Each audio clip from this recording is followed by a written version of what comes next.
desperation and the lengths that they go to travel here from their countries, that they are indeed in dire straits.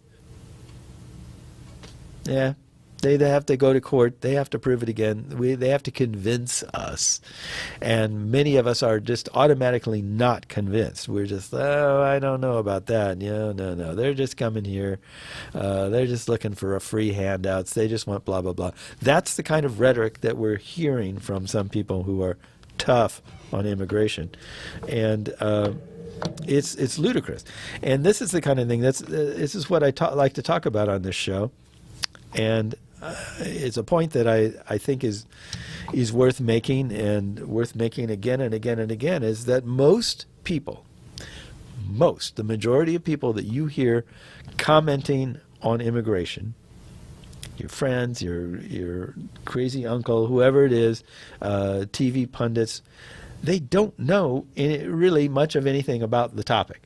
They've gone online, they've read a few statistics, they've woven those together into their existing worldview, and they've come up with an attitude, a sort of a Donald Trumpian attitude, if I can put it that way, that kind of says, immigrants bad, citizens good, and they leave it at that.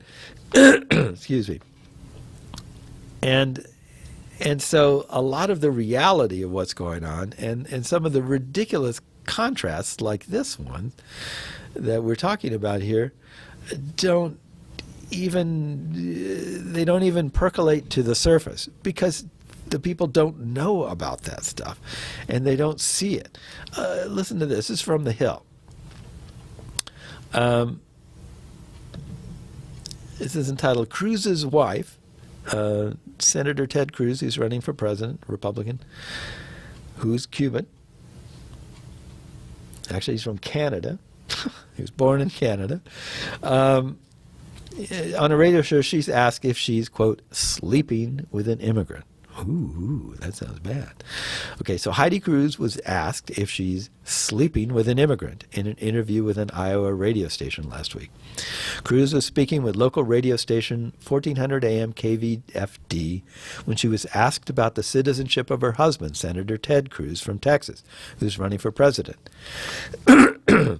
Quote, would you please respond to the fact of whether you're sleeping with an immigrant? The radio host asked Cruz. There was a funny post on the internet that the Canadian said, don't worry, he's 100% American, so I think that can partly settle the question, she answered after laughing at it. This is not hotly contested in the law, Cruz continued. There are a few liberal professors out there who are trying to stir this up, but there's a definition of a natural-born citizen, and Ted fits that definition. He was born to an American mother in a foreign country. Cruz reminded the radio host that Senator John McCain and Mitt Romney's father had the exact same circumstances.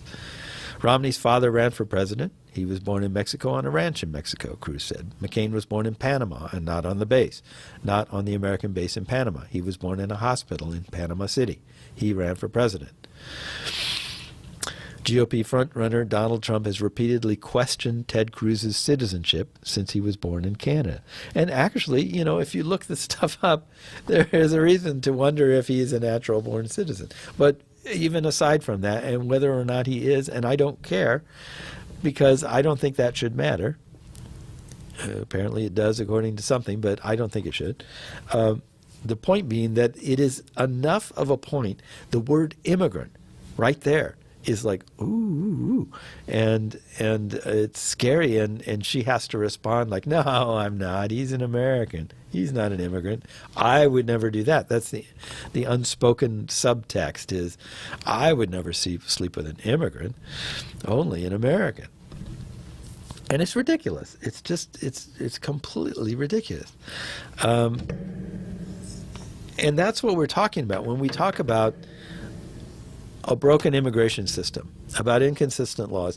This is the kind of thing we're speaking about.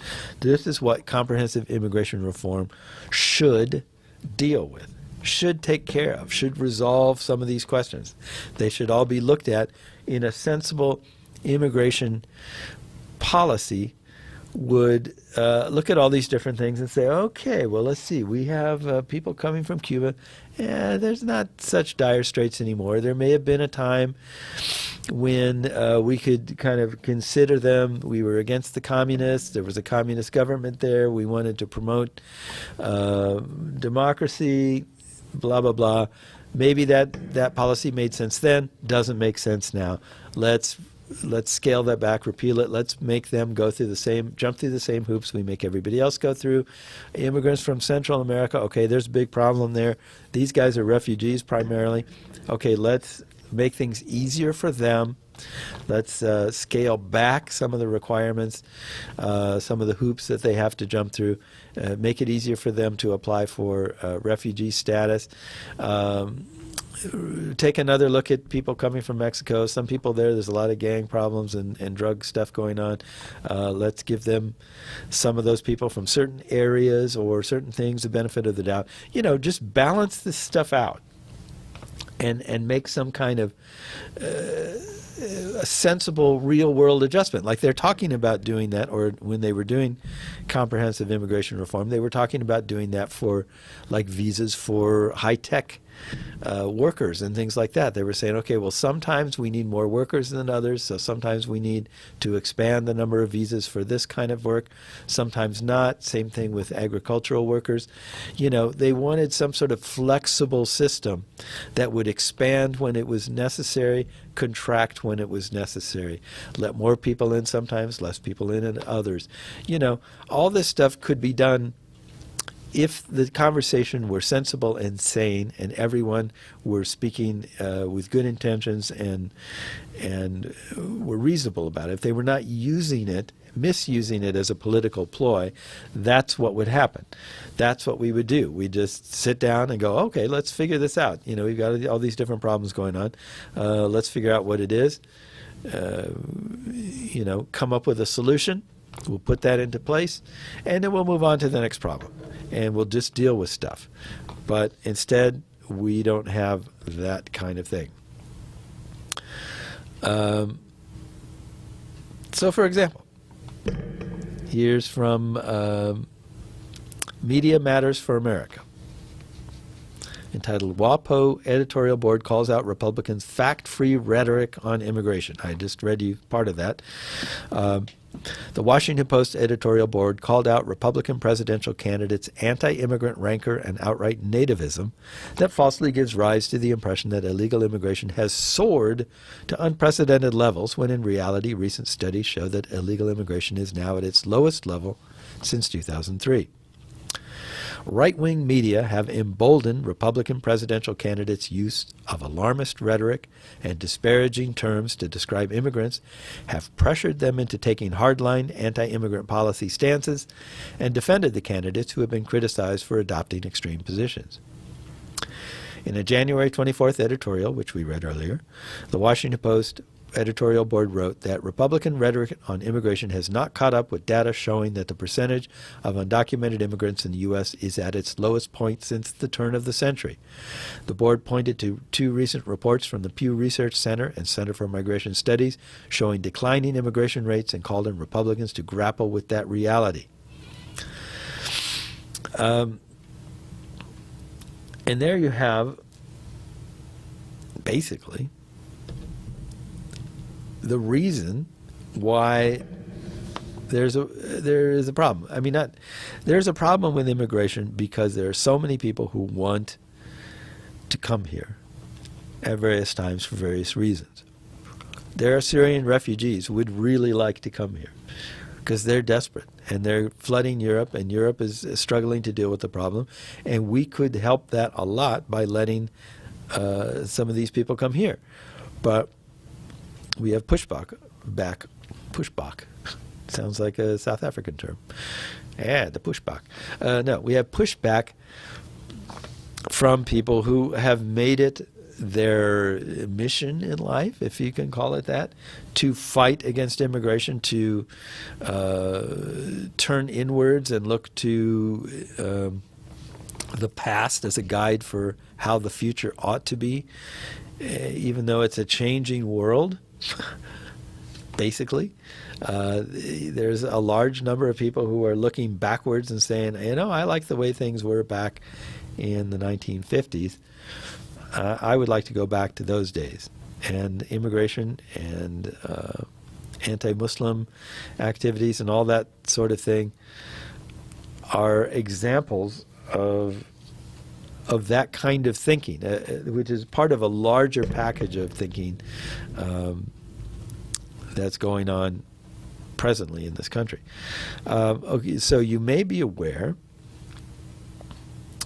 that, let me, one more thing first about Republicans and immigration. This is from the Salt Lake Tribune.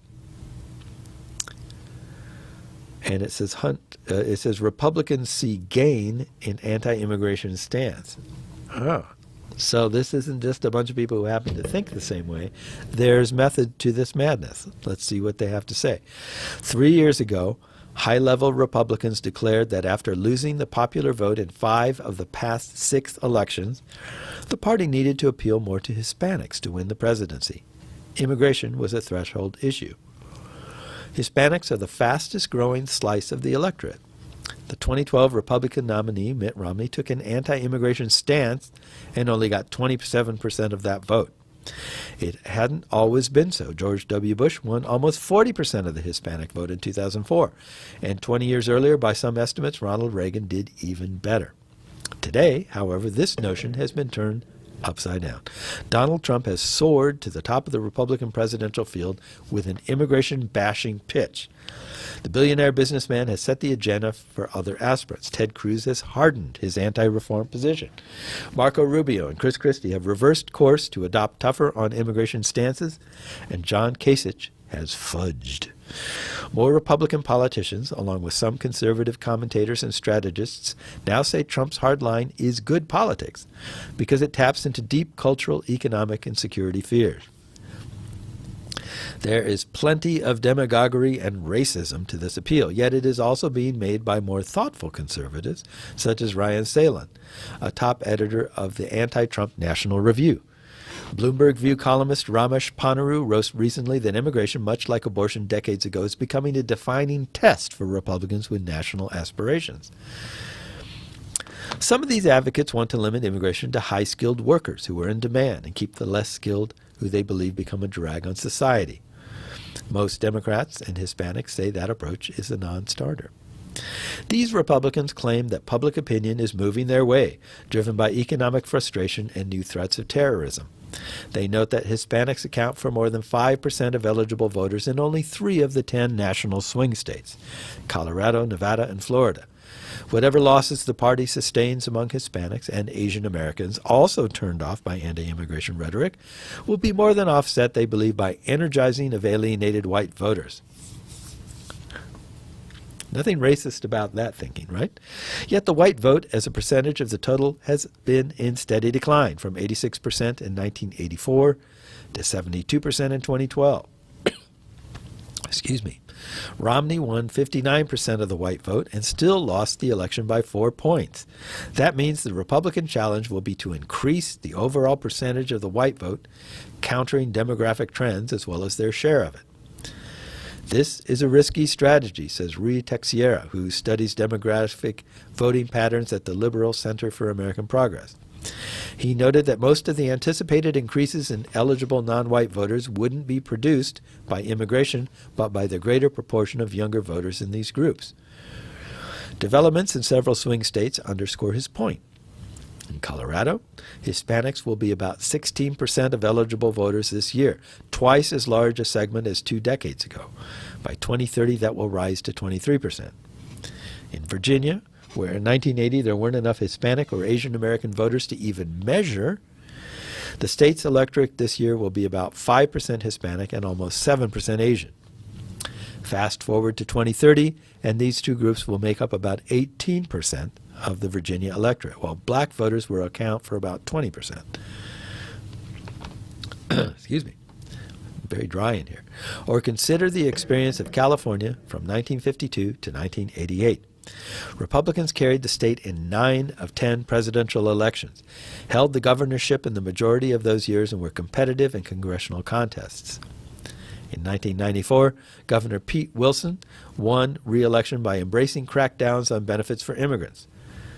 Republicans have paid a price ever since. The party's presidential candidate has been defeated in the state in every election, and Republicans currently hold only 14 of California's 53 seats in the House. One former Republican presidential candidate fears this scenario could play out on the national level. Immigration is killing our party, said South Carolina Senator Lindsey Graham, who dropped out of the race for the party's nomination last month. Donald Trump today has an 81% disapproval rating with Hispanics. The Democrats will destroy this guy. So, even though they're casting kind of a negative view on that, what they're doing in this article is describing the kind of thinking that a lot of these people are indulging in, and that thinking is, we can inspire white people. Apparently, this is how they're thinking. We can inspire white people enough that they'll vote for us, and it won't matter that nobody else likes us or will vote for us because of the way the districts are and the demographics of the state and all that. So that is what they're thinking. It doesn't even make sense. It doesn't even have anything to do with the reality of what's going on in immigration. It makes no mention of the people who are being hurt, the families who are being torn apart, the disruption in lives. It's simply a crude power play, a crude way of getting votes or thinking that they're going to get votes. Okay, I should remind you here well into the show that you are listening to CU Immigration here on WRFU LP Urbana 104.5 FM and UPTV. Yeah, boy, my throat is dry and tired from talking. Anyway, as you may be aware, there is an immigration case before the Supreme Court. And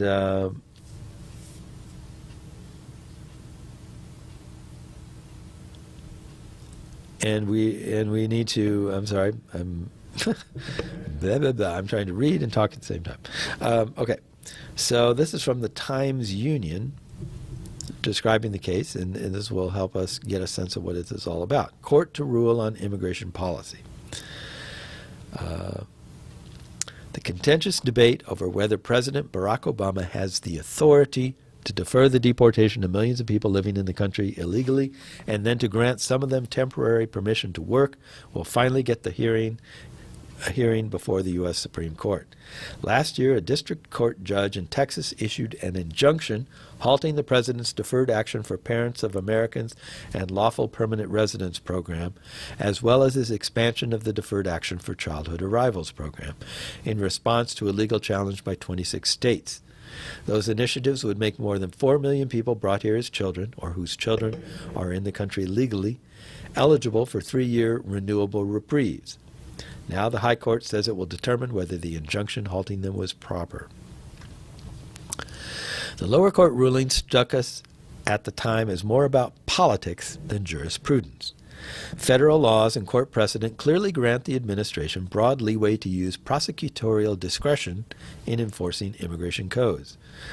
The Federal Immigration and Naturalization Act also allows the government to authorize work permits for people who are given permission to remain in the country, a practical as well as humanitarian recognition that it makes little sense to consign people to joblessness or illegal work once they have been allowed to stay. We are heartened that the justices said they would look specifically at the question of whether the president's actions violate the constitutional admonition that the president must, quote, take care that the laws be faithfully executed, end quote. In our view, that is just what he is doing in prioritizing targets for deportation. Not only is the president on sound legal ground, but he is adopting cogent public policy that shouldn't be hamstrung by politically motivated court challenges. The battle over immigration reform is a political fight that would ideally be resolved through legislation. Excuse me. But it has been left to dangle because of Congress's repeated failures to address it. There are solutions to the problem, but it sometimes seems that GOP leaders would rather leave the issue unaddressed and keep immigration out there as an evergreen topic to fire up conservative voters. Oral arguments in the case are expected in April, which could lead to a decision by the end of June, just in time for the final stretch of the 2016 election cycle. The court should act quickly to blow away the smoke and affirm the president's authority, and voters should blow away a little smoke themselves. If they want this problem fixed, they need to elect people who will address it in a serious and humane manner. How true. Very, very true. What this points at, though, and reinforces is the what I've been saying here, and that is that immigration has become a political tool used cynically, and it is hurting all sorts of people. And it astounds me that someone can be in a position of power to do something about these things and yet decide that what they're going to do is make life harder for all sorts of people simply because it enhances their ability to, get votes. Really what it boils down to. Retain power, acquire power, get votes, whatever it is they think they're doing. It's frustrating and very, very, very sad. And it's hard to accept that this is going on, and more than that, that people don't see it. That they're not just sitting there going, "Oh, this is ridiculous. Let's get rid of these people." Instead, there are a significant number of people out there who are going, "Oh, well, yeah, we should build a wall."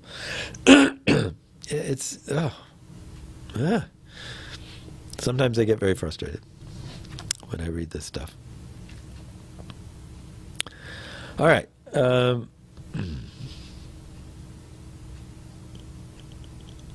want to read one more thing here. I think I have time for one more thing. This is from the Latin Post, entitled 275 Groups Request Temporary Protective Status for Central American Immigrants. Oh, yeah.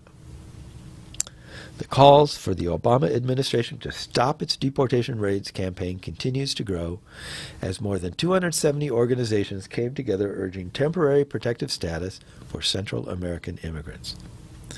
This is pretty much what I've been urging, so we can make it 276.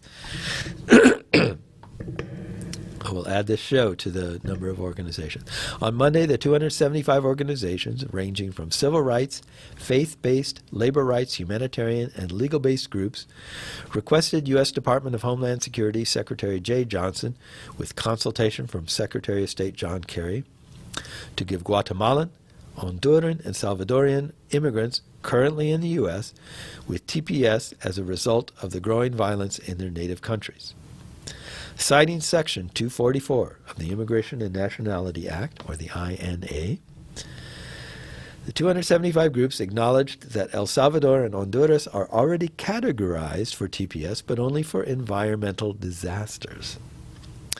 In a letter to Obama, the groups noted that Johnson can adjust a TPS designation based on if, quote, there exist extraordinary and temporary conditions in the foreign state that prevent aliens who are nationals of the state from returning to the state in safety, unless the Secretary finds that permitting the aliens to remain temporarily in the United States is contrary to the national interest of the United States.